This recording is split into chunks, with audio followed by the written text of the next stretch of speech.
De raanjas koeit weer aan. Nou ja, dat koeit al rond een week en ik, maar toen hebben we nog wel simmerwarmte. En van de moment begon het met buien en tonger. Wel, de verwachting. Joen en vannacht nog altijd een buien, buiig warm en die activiteit neemt weer ta. En dat kan ik buien wezen, maar kans op tonger. En verder is een temperatuur om bij de 13, 14 graden hinnen. En in buien kans op wind zitten, dus een waarschuwing van de watersport. Ja, de wind krachtig, want betiden hut in het watergebied uit het westen tot het noordwesten mooi. En dan morgen.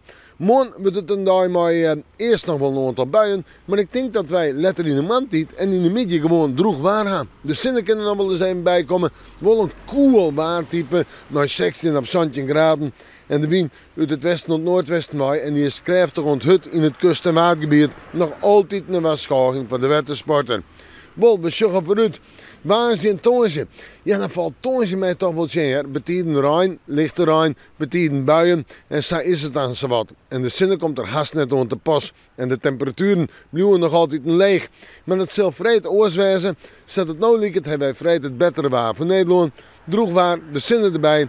Een temperatuur om het bij de 20, 21 of 22 graden. Maar nog altijd een sterke wind of een vrij sterke wind. En die komt dan nog altijd in het westelijke richtingen en zuidwest.